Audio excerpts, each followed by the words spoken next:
38편 말씀.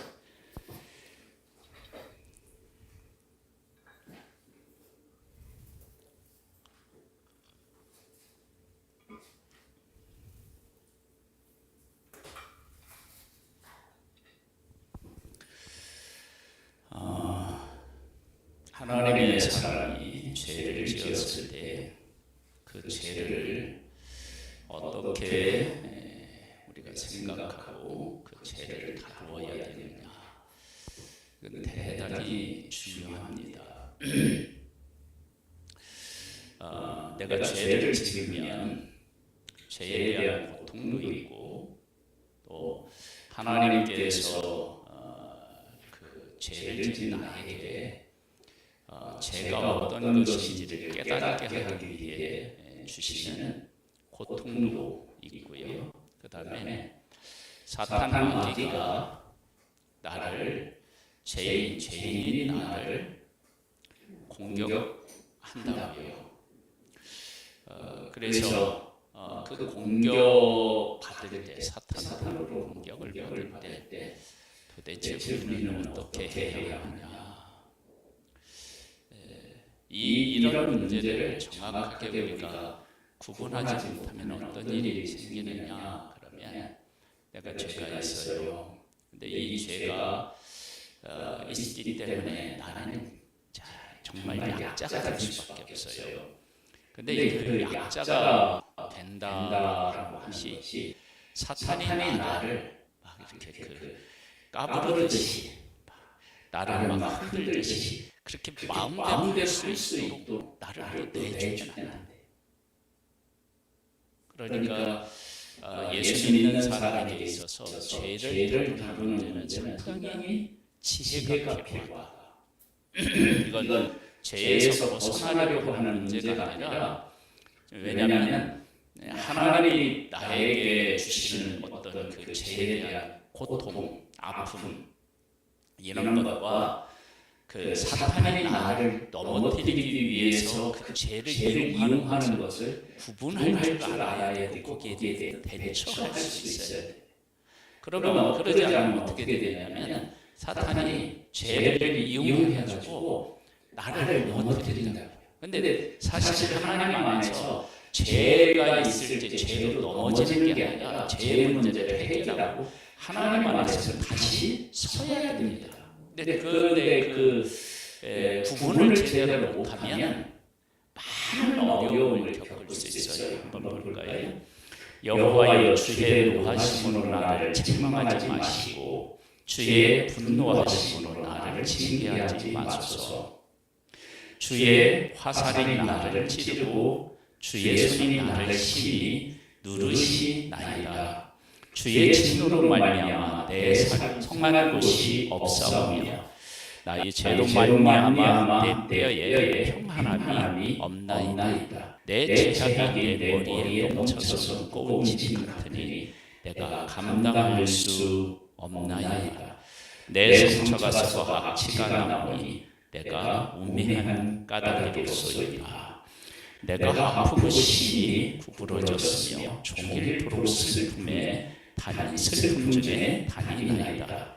내 허리에 열기가 가득하고 내 살에 성한 곳이 없나이다. 내가 피곤하고 심히 상하였으니 마음이 불안하여 신음하나이다. 죄를 지었을 때 하나님이 우리에게 요구하시는 첫 번째가 뭐냐면, 죄가 가져오는 그 아픔과 고통에 대해서 느껴야 돼. 우리는 이게 이제 제일 참 어려운 게 이건데요. 우리는 이렇게 이제 죄를 지잖아요. 그러면 죄가 나쁜 것인지 알고 죄로부터 오는 고통에 대한 것을 우리가 직감해요. 그것도 알아요.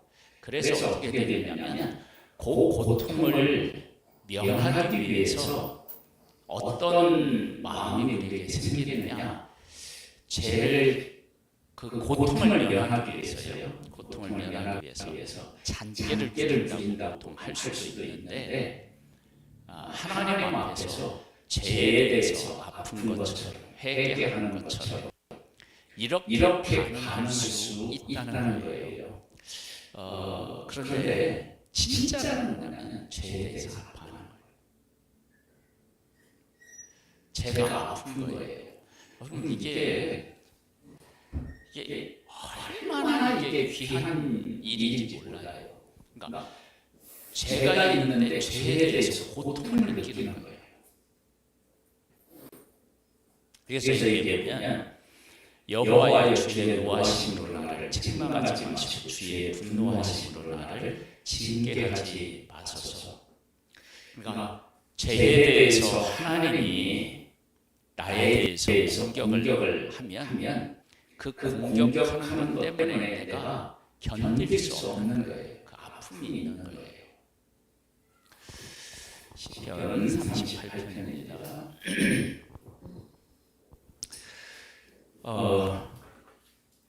그러면서 어떻게 하느냐? 주의 화살이 나를 찌르고 주의 손이 나를 심히 누르시나이다. 주의 진노로 말미암아 내 살이 성한 곳이 없사오며 나의 죄로 말미암아 내 뼈에 평안함이 없나이다. 제각이 내 제약이 내 머리에 넘쳐서 무거운 짐 같으니 내가 감당할 수 없나이다. 죄가 있는데 그 죄를 하나님이 내가 지금 죄대로 나한테 오시면 내가 감당할 수 없는 거예요. 그러니까 하나님에게 은혜를 구하는 거예요. 내가 죄인이지만 죄에 대한 것을 그대로 하나님께서 우리에게 공격하시면, 우리가 심판하시면 우리는 그걸 견딜 수가 없어요. 그러니까 우리가 죄에 대해서 아픔을 받지만 죄가 나를 액면하는 내가 잘못한 액면들이 나한테 그 죄의 대가를 가지고 오면 나는 견딜 수가 없는 거예요. 연약한 거예요. 그러니까 죄에 대해서 아파하기는 하지만 죄가 나를 공격해서 내가 그 죄 때문에 쓰러지고 넘어지면 안 돼. 그래서 또 하나님 앞에 또 은혜를 또 구하는 거예요. 그러니까 이게 복잡해져요. 그러니까 죄는 인생을 엄청나게 복잡하게 만들어요. 이게 복잡하다는 게 어떤 의미를 갖느냐 그러면 이제 앞으로 이제 더 읽으면 나오는데 아담이 다윗이 우리아를 범했어요. 그 이후에 하나님이 말씀하셨죠. 사탄에 의해서 이제 다윗의 가문을 공격할 수 있는 길을 닦아놓은 것과 마찬가지예요. 그래서 다윗이 범죄하기 전에는 얼마나 지혜로운지 몰라요. 어떤 상황에 놓여 있을 때 그 상황에 대해서 정확하게 파악하고 어떻게 행동해야 될지에 대해서 분명해요. 그런데 죄를 짓고 난 후에는 제대로 못해요. 암논이 다말을 보냈을 때 알지만 어떻게 해요? 말을 못해요. 그러니까 죄가 우리 안에 들어오면 전에 의롭게 살았을 때 나하고 전혀 다른 내가 될 수밖에 없어요. 그래서 죄가 무서워요. 그러니까 죄를 지었을 때 죄에 대한 아픔을 내가 느껴야 돼요. 하나님 안에서 이게 얼마나 잘못된 일인지를 느껴야 돼요. 그래서 이제 다윗과 같은 경우는 우리 안에 범하고 나단 선지자가 와서 책망하였고 그 죄를 깨닫고 난 후에 막 심상이 어떻게 해요? 늘만큼 그렇게 하나님 앞에 고통스러워하고 아파해요. 그렇게 아파하는데 그 죄를 가지고 틈타서 다윗을 쓰러뜨릴 수 있다고요. 너는 그렇게 죄인이야, 나쁜 사람이야. 그런데 네가 어떻게 이렇게 할 수 있어? 아무 일 없는 것처럼 어떻게 살아갈 수 있어? 그렇게 하면서 공격할 수 있다고요. 그때는 어떻게 했느냐? 그 문제에 대해서 단호하게 대처할 수도 있어야 되는데 그것마저도 또 사실은 쉽지가 않아요. 왜냐하면 내가 약자가 되어버리니까. 한 번 더 볼까요? 9절입니다. 주여 나의 모든 소원이 주 앞에 있사오며 나의 탄식이 주 앞에 감추이지 아니하나이다. 내 심장이 뛰고 내 기력이 쇠하며 내 눈의 빛도 나를 어떻게 한다고요? 떠났다. 그러니까 죄가 우리 안으로 들어오면은 내가 가지고 있는 육신적 기능들이 있잖아요. 그 기능들마저도 제 역할을 할 수 없게 만드는 거예요. 그러한 것이 죄의 파괴력입니다. 아담과 하와가 선악을 알게 하는 나무 열매를 딱 먹고 난 후에 일차적인 반응이 뭐였느냐? 하나님을 피해요. 그 다음에 나를 가려요. 그리고 또 어떻게 됐느냐? 조금 전까지만 하더라도 이는 내 뼈 중에 뼈요 살 중에 살이라 그렇게 했는데 얘 때문에 그래요. 막 그렇게 하면서 핑계대면서 전혀 다른 아담으로 변하고 전혀 다른 하와로 변해버려요. 그래서 죄를 지은 사람이 어느 날 전에 보지 못했던 모습을 보일 때 그걸 당연하게 받아들여야지 어떻게 저럴 수 있느냐. 그럴 수 없는 거예요. 왜냐하면 죄는 인간을 전혀 다른 존재로 바꿔요. 그런데 전혀 다른 존재로 바뀔 수밖에 없는데 하나님 안에 들어오면 다시 원래 상태로 돌아와야 돼요. 그런데 사탄은 어떻게 되느냐면 그 죄를 틈타서 사람을 공격해서 전혀 다른 나로 머무르게 하고 그것으로 넘어져서 하나님하고의 관계가 막 자꾸 멀어지고 끊어지게 만든다고요. 그것을 어떻게 해결해 나가느냐 하는 문제가 대단히 중요해요. 한번 보겠습니다. 내가 사랑하는 자와 내 친구들이 내 상처를 멀리 하고 내 친척들도 멀리 섰나이다. 다윗이 이제 압살롬이 반역을 했어요. 그래서 이제 도망간다고요. 그때 다윗 편에 선 사람도 있었지만 압살롬 편에 서가지고 다윗을 어떻게 해요? 공격하는 사람들이 있었어요. 그 대표적인 사람을 또 누구로 우리가 이제 얘기할 수 있냐? 욥 같은 사람들. 욥도 의롭게 하나님 앞에서 복을 받을 때 사람들이 대하는 것과 하나님이 이렇게 막 어려움을 겪었을 때 사람이 대하는 태도가 완전히 다른 거예요.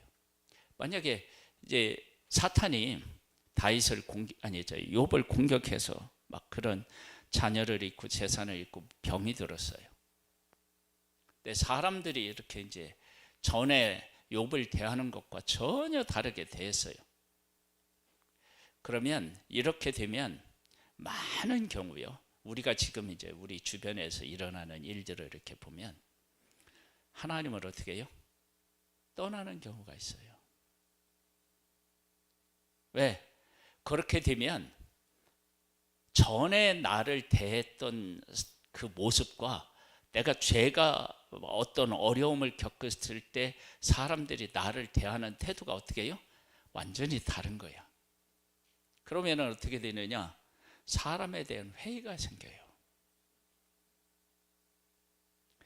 야, 목사도 별거 없다. 교회 나가봤자 교회 다니는 사람도 안 믿는 사람들이보다 더하더라. 막 이렇게 나와요.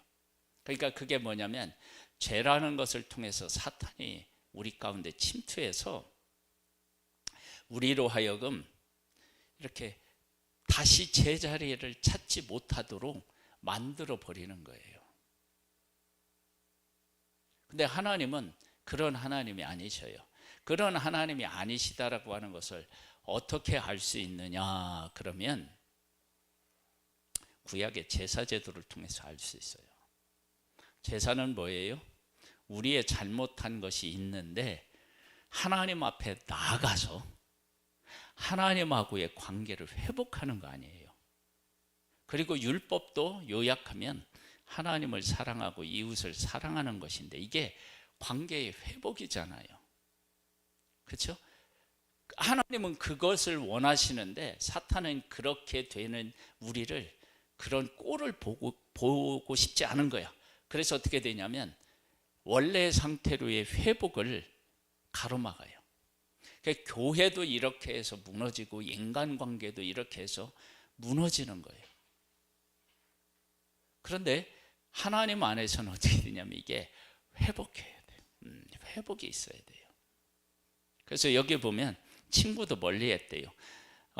내 생명을 찾는 자가 올무를 놓고 나를 헤아려 하는 자가 괴악한 일을 말하여 종일토록 음모를 꾸미오나 나는 못 듣는 자같이 듣지 아니하고 말 못하는 자같이 입을 열지 아니하오니 그랬어요. 이게 뭐냐면 얘들 음모 꾸미잖아요. 음모를 꾸미는 것을 봤는데 그러면 어떻게 되냐면 거기에 대해서 내가 반응을 해야 되잖아요. 반응.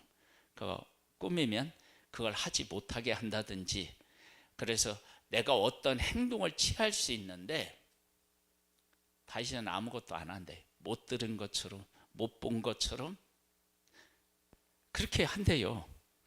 왜 그러느냐? 이 문제를 내가 다루는 것이 아니라 그걸 하나님 앞에 이렇게 맡기는 거예요.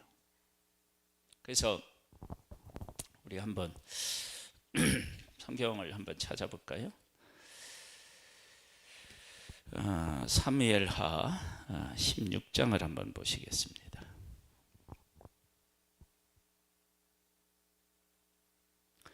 사무엘하 16장 5절로부터 보겠습니다. 다윗 왕이 이제 압살롬에 의해서 이제 쫓겨난 거예요. 다윗 왕이 바후림의 이름에 거기서 사울의 친족 한 사람이 나오니 게라의 아들이요 이름은 시므이라. 그가 나오면서 계속하여 저주하고 또 다윗과 다윗 왕의 모든 신하들을 향하여 돌을 던지니 그때에 모든 백성과 용사들은 다 왕의 좌우에 있었더라. 시므이가 저주하는 가운데 이와 같이 말하니라. 피를 흘린 자여 사악한 자여 가거라 가거라. 사울의 족속의 모든 피를 여호와께서 네게로 돌리셨도다. 그를 이어서 네가 왕이 되었으나 여호와께서 나라를 네 아들 압살롬의 손에 넘기셨도다. 보라, 너는 피 흘린 자이므로 화를 자초하였느니라 하는지라. 이게 이러한 일들이 사실은 다윗이 우리아의 아내를 범한 것이 계기가 되어서 이런 일들이 지금 이어져서 나오는 거 아니에요. 이 일에 대해서 사람들은 어떻게 반응했느냐?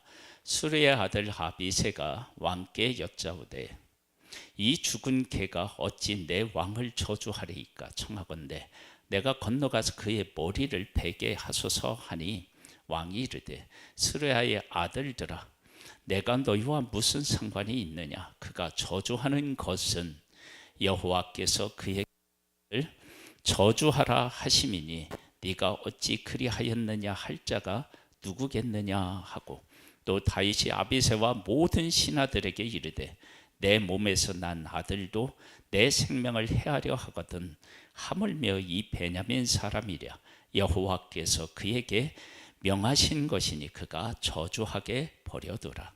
혹시 여호와께서 나의 원통함을 감찰하시리니 오늘 그 저주 때문에 여호와께서 손으로 내게 갚아 주시리라 하고 하나님에게 당 맡겨요. 거기에 대해서 내가 그에게서 들은 것, 그가 행하는 것에 휘둘리지 않고 하나님에게 딱 맡겨요.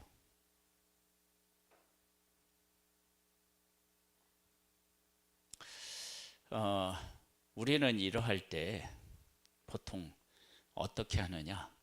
내 편에 있는 사람들을 다 이렇게 모이거나 한 사람 한 사람 연락해서 막 변명을 하는 거예요. 막 나를 증명하려고 막. 근데 그러지 않았어요. 그러니까 그가 저주하는 것은 하나님이 나한테 저주하라고 하신지 모른다. 내 아들도 반역했는데 뭐 사울 족속에 있는 베냐민 사람이 나를 저주하는 거야. 뭐 얼마든지 그럴 수 있지 하고 그걸 액면 그대로 다 인정하고 거기서 어떻게 되느냐? 하나님 중심으로 하나님 앞에 맡기는 거예요. 참 얼마나 어려운 방법이에요. 그러지 아니하고 여기 이제 수리아 애들 아비새가 하는 것처럼 가서 죽이면 끝난다고요. 왜 죽여도 되는지 알아요? 반역이 있으면 이건 뭐예요? 전쟁이라고요. 여러분 전쟁 때는 사람을 죽여도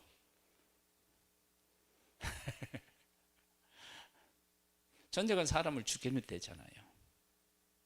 근데 그때 해도 하나님 중심으로 서는 거야. 그러니까 죄를 지었을 때 가장 힘들고 어려운 것 중에 하나가 뭔지 알아요? 하나님 중심으로 서는 거예요. 그 하나님의 중심으로 서지 않으면 어떤 일이 생기느냐? 나중에 반드시 문제가 생겨요.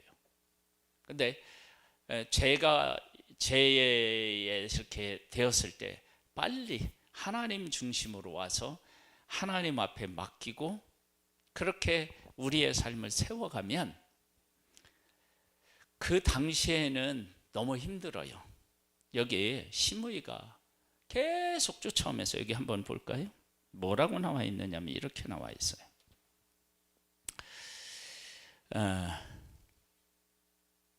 13절 보면 다윗과 그의 추종자들의 길을 갈 때 시므이는 산비탈로 따라가면서 저주하고 그를 향하여 돌을 던지며 먼지를 날리더라.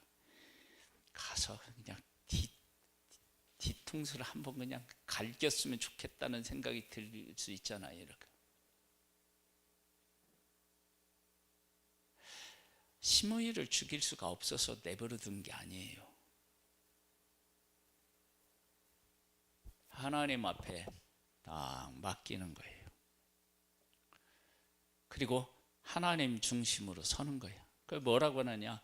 저렇게 저가 시므이가 나를 향하여 저렇게 저주하는 것은 하나님이 저주하라고 한 것. 그러니까 뭐냐면 내가 잘못한 일에 대하여 하나님이 그 대가를 내가 지금 받게 하신다. 그럼 나는 그걸 받겠다는 거예요. 그런데 죄에 휘둘리지는 않는 거예요. 여러분 이게 이 구분이 얼마나 어렵고 이 구분하면서 살아가는 것이 또한 얼마나 힘들고 어렵겠어요. 근데 그 어려운 것을 해내는 거예요.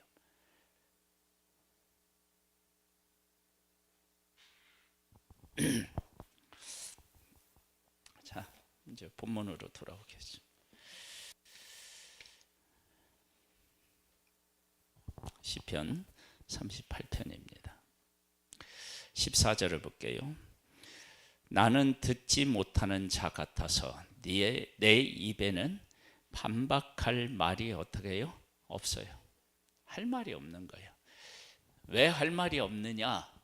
하나님 앞에 맡기니까 할 말이 없는 거예요.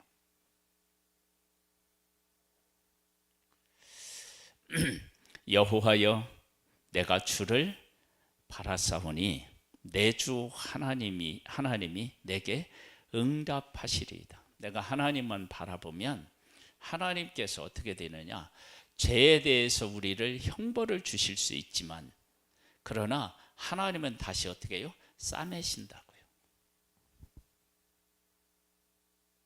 하나님은 이렇게 이제 우리에게 하는 거예요.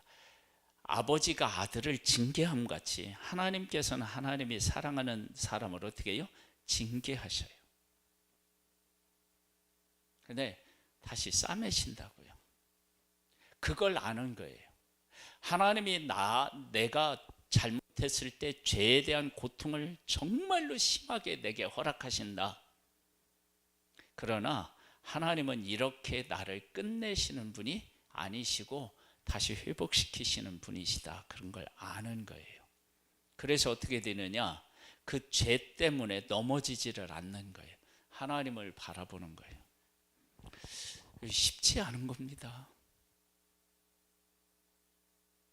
그렇게 바라볼 때 사람들은 나를 향하여 뭐라고 얘기하느냐? 그러면은요,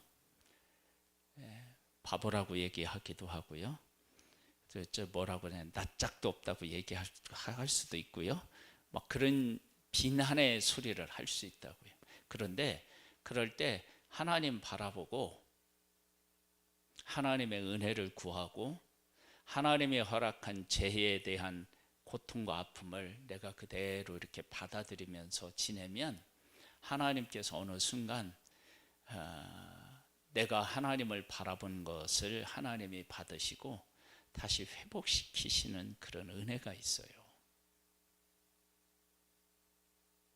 그러니까 제가 이렇게 우리 가운데 들어와서 있을 때 왜 문제느냐면 하나님을 이렇게 바라보는 게 아니라 사람을 이렇게 막 찾아가서 사람 속에서 막 변명하고 막 이렇게 나를 비난하는 사람을 내가 어떻게 하면 저 원수를 갚을까 막 이렇게 하니까 거기가 어떻게 되냐면 상처가 덧나. 근데 이제 하나님 앞에 그 모든 문제를 맡기고 하나님을 바라보고 하나님을 소망하면 하나님이 어떻게 되냐면 때가 되면 이렇게 긍휼을 베풀어서 나를 다시 회복시켜 주셔요.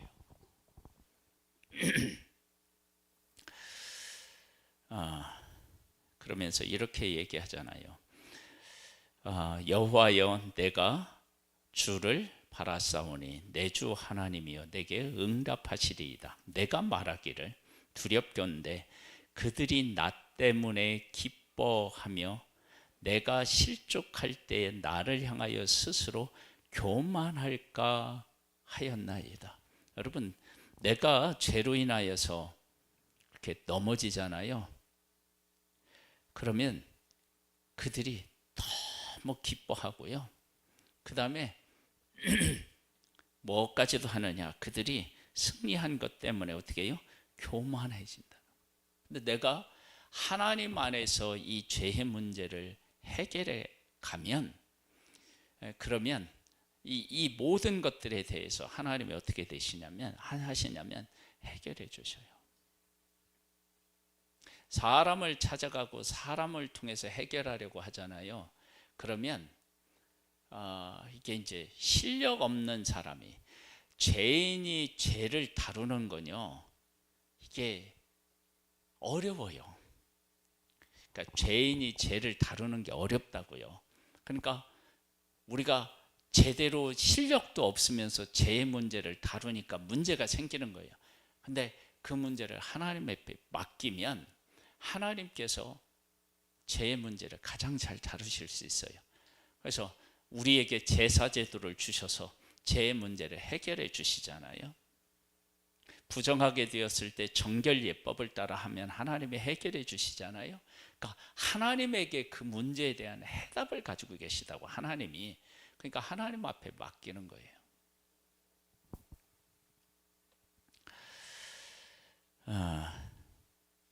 내가 넘어지게 되었고 나의 근심이 항상 내 앞에 있사오니 내 죄악을 아리고 내 죄를 슬퍼함이니이다. 그러니까 죄에 대한 아픔은 가져야 된다니까요.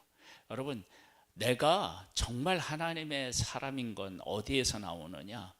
죄가 있었을 때 죄에 대한 아픔을 알아요. 근데 죄인은 어떻게 되느냐?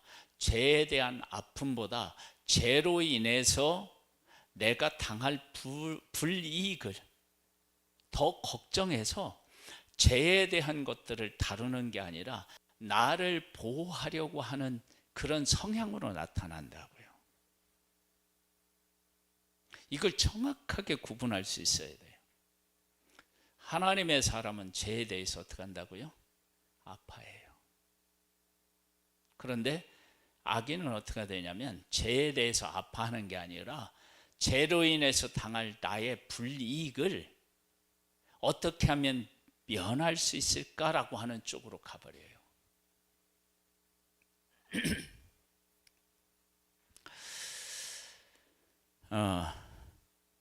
내 죄악을 아리고 내 죄를 슬퍼함이니이다. 내 원수가 활발하며 강하고 부당하게 나를 미워하는 자가 많으며, 이게 이제 사람이 내가 잘못했을 때 그 죄에 대해서 이렇게 공격하잖아요. 그러면 하지도 않은 것들을 막 했다고 막 하면서 공격을 해요. 그 대표적인 예가 욥이에요. 욥은 하나님 앞에 바르게 살려고 그 부단히 애를 썼어요. 그런데 욥이 당하는 환난을 보고, 야, 너 숨은 죄 있지? 얘기해봐. 그래서 막 그냥 온 사람들이 다 욥을 막 죄인 취급해갖고 막 공격을 하는 거예요. 아니라니까. 아닌 게 뭐가 아니야. 그러면 어떻게 네가 그런 어려움을 겪냐.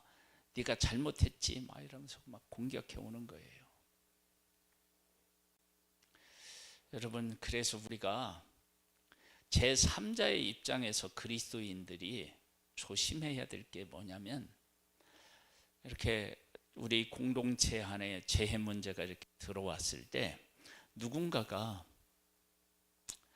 그 하나님 중심이 아니라 사탄에 이렇게 휘둘리는 것에 이렇게 그냥 그 편에 서가지고 이렇게 집단을 막 이렇게 흔들려고 할 때, 그때 하나님의 사람으로서 어떻게 해야 되는지에 대해서 이것도 아주 중요합니다.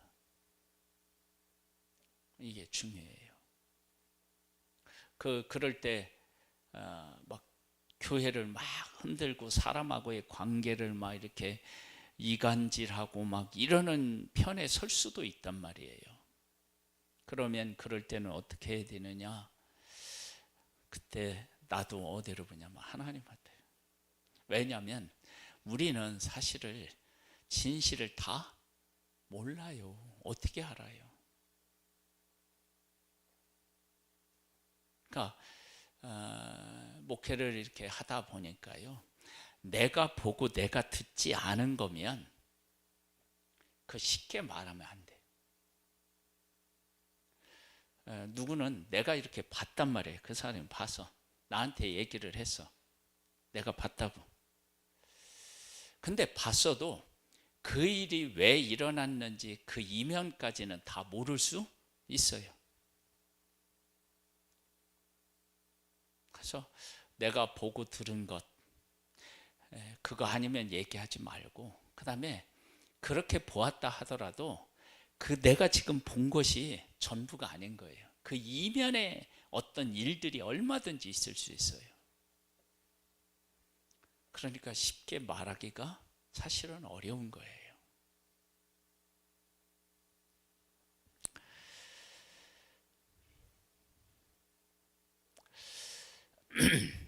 여기 보면 내 죄악을 아리고 내 죄를 슬퍼함이니이다. 내 원수가 활발하며 강하고 부당하게 나를 미워하는 자가 많으며, 또 악으로 선을 대신하는 자들이 내가 선을 따른다는 것 때문에 나를 대적하나이다. 내가 따라가는데 그것 때문에 또 나를 공격한다는 거예요. 이해가 안 되는 거예요. 이해가 안 되는 거. 다윗이 우리 아내를 범하고 나서 그렇게 해서 낳은 아들을 하나님이 치시잖아요. 치실 때 결국은 죽어요. 근데 막 병들어서 아플 때 막 다윗이 금식하잖아요. 근데 이제 금식하고 있는데 신하들이 자꾸 수군거리는 거 보니까 아무래도 이상해. 야, 이리 와봐. 애기 죽었냐? 예. 그리고 나서 다 씻고 어떻게 해요? 밥을 먹어. 아니, 아팠을 때는 그렇게 금식하며 기도하시더니 애가 죽었다고 하니까 이렇게 일어나서 잡수시고 어떻게 그럴 수 있습니까? 그랬더니 살아있을 때는 하나님이 긍휼을 베풀어서 그를 치료하실까 내가 그렇게 생각했지만 지금은 그는 나에게로 올 수 없고 나는 그에게 갈 수밖에 없다. 받아들이는데 그걸 사람들이 어떻게 해요? 이해하지 못하잖아요.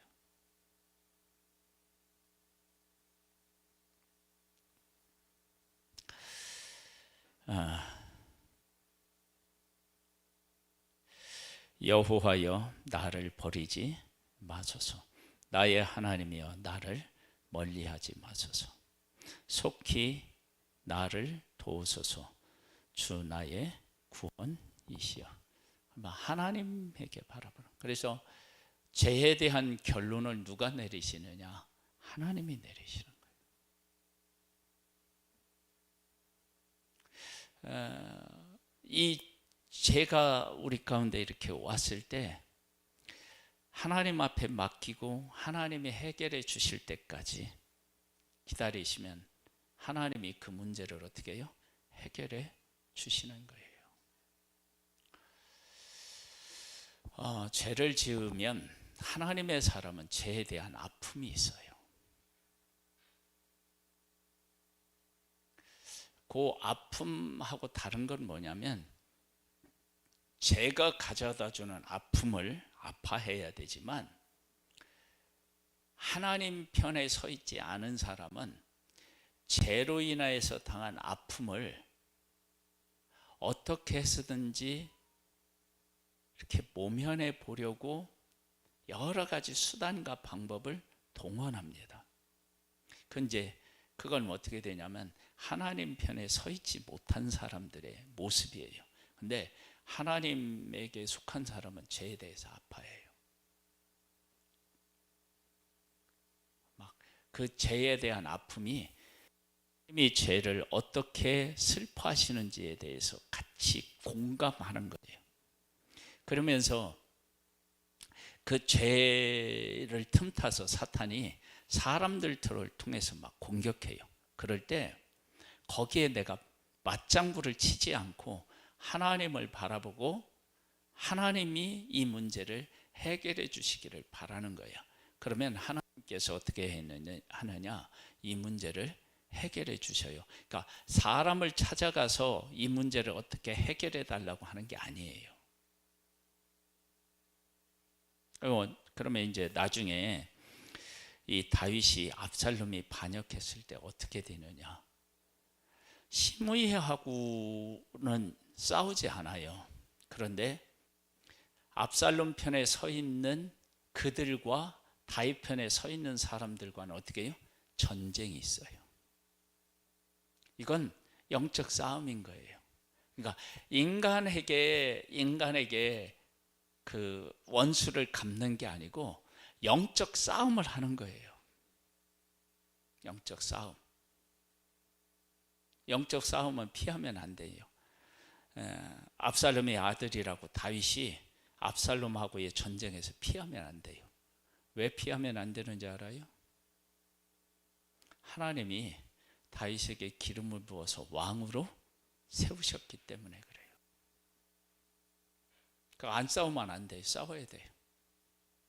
우리가 인간적으로 얘기하면 이렇게 되면 그래 나는 나이도 먹고 네가 내 아들이니까 왕 되라. 내가 뒤로 물러설게. 이러면 안 되나? 인간적으로는 얼마든지 그럴 수도 있어요. 그런데 하나님이 압살롬을 왕으로 인정하지 않았어요. 그게 문제예요. 그래서 어떻게 되느냐? 다윗은 아들하고 어떻게 해요? 전쟁을 할 수밖에 없어요. 근데 시므이는 용서해 줘요.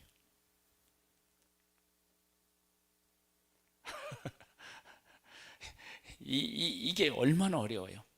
그렇죠? 우리의 보편적인 가치로 보면 시므이는 어떻게 해요? 남이니까 그냥 단칼에 처리해 버리고 압살롬은 아들이니까 어떻게 해요? 어떻게든 협상을 통해서 해결해 보려고. 그러면 이제 이게 문제가 생기는 거예요.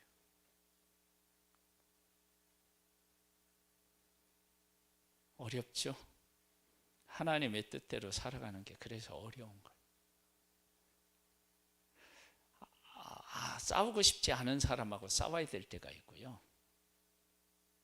싸워야 되는 것 같은데 그 싸움을 피해야 하는 것이 있어요. 그런 구분들을 하나님 안에서 할 수 있어야 그 영적인 사람이고 하나님에 속한 사람인데, 참 이 구분을 누가 정확하게 하고 그 가운데서 살 수 있을까? 이게 이제 영적으로 깨어있고 하나님 편에 서면 이런 구분이 돼요. 그러니까 영적으로 우리가 이렇게 하나님 앞에 바르게 섰다고 할 때 이런 것들을 잘 구분하고 그 가운데서 살아가는 게 이게 정말 중요해요. 영적인 성숙에 있어서. 그냥 영적 은사가 막 나한테 강하게 나타나는 것, 하나님이 보통 분명히 은혜를 주신 건 맞아요. 그 맞는데 진짜는 이런 것들 속에서 나타나요. 근데 이제 영적으로 이렇게 막 이렇게 강한 그런 하는 영적 은사들이 있는 경우는요, 이게 이제 우리 안에 이렇게 있는 문제가 항상 이렇게 내 편에서 내가 옳은 것처럼 여길 수 있어요. 은사가 강하면. 그런데 아무리 은사적으로 강해도 인간은 죄인이고 그 죄인의 삶에서 벗어날 수가 없는 거예요. 그래서 깨어 있어야 되고 이 죄의 문제를 정말 민감하게 지혜롭게 잘 다룰 수 있어야 돼요. 이런 것들을 잘 하는 것이 그 영적인 사람이고요.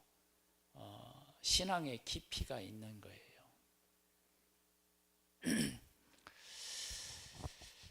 언제 거기에 다다를지는 모르겠네요. 근데 그건 중요합니다. 295장입니다.